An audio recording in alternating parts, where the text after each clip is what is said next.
मैंने इतना सुनने के पश्चात पुनः प्रश्न किया।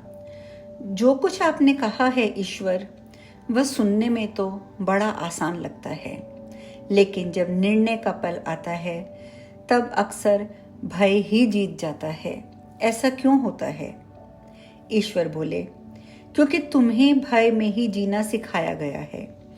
तुम्हें बताया गया है कि वही बचता है जो सबसे सक्षम है, वही जीतता है जो सबसे शक्तिशाली है, कि वही सफल होता है जो सबसे चतुर है। लेकिन सबसे अधिक प्रेम करने की महिमा का गुणगान बहुत ही कम किया जाता है, और इसलिए तुम्हारा सारा जोर इस बात पर रहता है कि येन केन प्रकारेण तुम सबसे सक्षम बनो, सबसे शक्तिवान बनो, सबसे चतुर बनो। और अगर किसी भी अवस्था में तुम खुद को कमतर पाते हो तो तुम भयग्रस्त हो उठते हो कि तुम तो गए, क्योंकि तुम्हें यही बताया गया है कि कमतर होने का मतलब है खत्म हो जाना। और इसीलिए तुम भय परिवर्तक क्रियाओं को चुनते हो, क्योंकि तुम्हें सिखाया ही यही गया है। लेकिन जो बात तुम्हें मैं सिखा रहा हूँ, अगर तुम प्रेम प्रवर्तक क्रियाओं को चुनते हो तब तुम केवल अस्तित्व बचाने से भी अधिक बहुत कुछ कर पाओगे, केवल जीतने से भी अधिक बहुत कुछ कर पाओगे, केवल सफल होने से भी अधिक और बहुत कुछ कर पाओगे। तब तुम इस संपूर्ण दिव्यता को अनुभव कर पाओगे कि वास्तव में तुम कौन हो और तुम क्या कर सकते हो। ऐसा करने के लिए तुम्हें संसार के उन तमाम शिक्षकों की शिक्षाओं को हटा देना होगा जो सदाशयता पूर्ण होने के बाद मिथ्या ज्ञान देते हैं, और उन शिक्षाओं व ज्ञान को सुना करते हैं जो कि अन्य स्रोतों से आते हैं। तुम मनुष्यों के बीच उतने ही शिक्षक मौजूद हैं जितने कि हमेशा से रहते आए हैं, क्योंकि मैं तुम्हें ऐसे लोगों से कभी वंचित नहीं रखूंगा जो तुम्हें बताएं, जो तुम्हें शिक्षा दें, तुम्हारा मार्गदर्शन करें और इन सत्यों की याद तुम्हें दिलाते रहें। लेकिन सबसे बड़ा याद कराने वाला तो तुम्हारे अंदर ही मौजूद है, तुम्हारी अंतर आत्मा की आवाज़। यही वह सबसे पहला साधन है जहाँ से मैं बोला करता हूँ, क्योंकि यह सबसे आसानी से सुलभ रहता है। तुम्हारी अंतरात्मा की आवाज़ मेरे द्वारा बोली जाने वाली सबसे जोर की आवाज़ होती है, क्योंकि ये तुम्हारे निकटतम रहती है। यह वह आवाज़ है जो तुम्हें बताती है कि कोई बात जो तुमने सोची है वह सच है या झूठ, सही है या गलत, अच्छी है या बुरी। यह वह राडार है जो सही रास्ता दिखाता है, जो जहाज को सही दिशा में मोड़ता है, जो यात्रा का मार्गदर्शन करता है, बशर्ते तुम उसे ऐसा करने दो। ये आवाज़ ठीक इस समय भी तुम्हें बता रही है कि जो शब्द तुम पढ़ रहे हो वे प्रेम के शब्द हैं या भय के शब्द, और उसी के आधार पर तुम तय कर सकते हो कि इन शब्दों पर ध्यान दिया जाए या इन्हें दाएं बाएं कर दिया जाए। मैंने पुनः पूछा, आपने कहा कि मैं हमेशा ही उस कर्म को चुनूं जो कि प्रेम द्वारा परिवर्तित है, तो मैं इस संपूर्ण दिव्यता को अनुभव कर सकूंगा कि मैं कौन हूं, क्या हो सकता हूं। कृपया आप इसे विस्तार से समझाइए। तुम्हारे लिए और सभी के लिए समस्त जीवन का केवल एक ही प्रयोजन है, और वह है संपूर्ण दिव्यता को अनुभूत करना।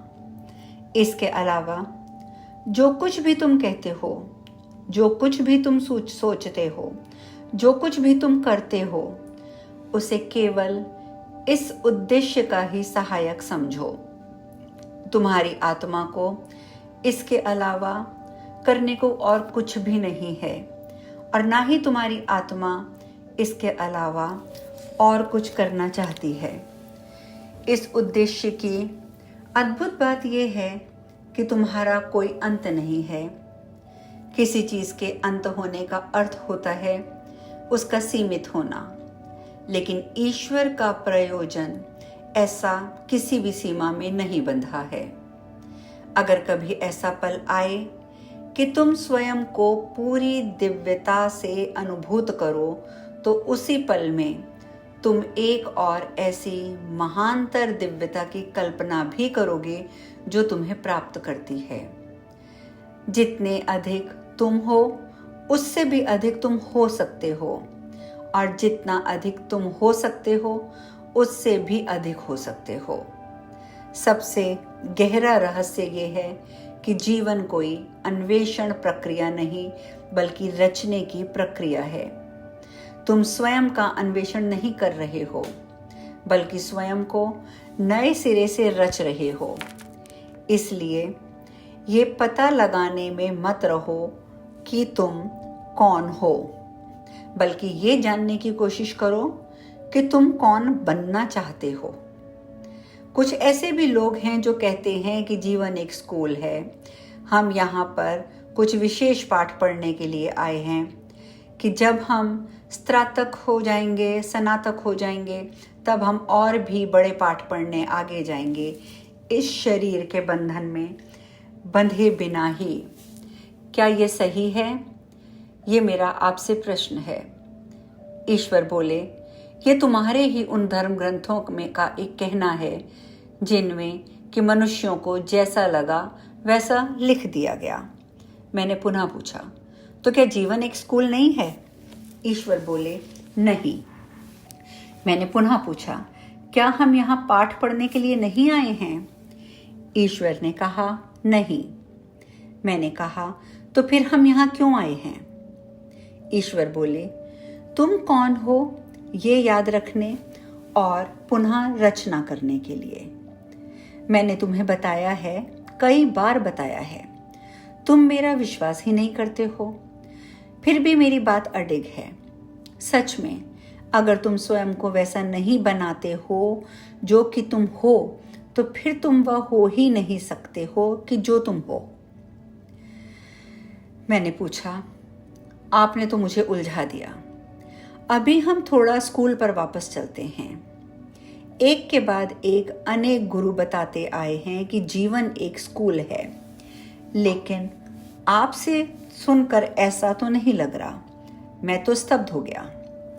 ईश्वर बोले, स्कूल वह जगह होती है जहां तुम ऐसा कुछ सीखने के लिए जाते हो जो तुम जानते नहीं हो, उसे जानना चाहते हो।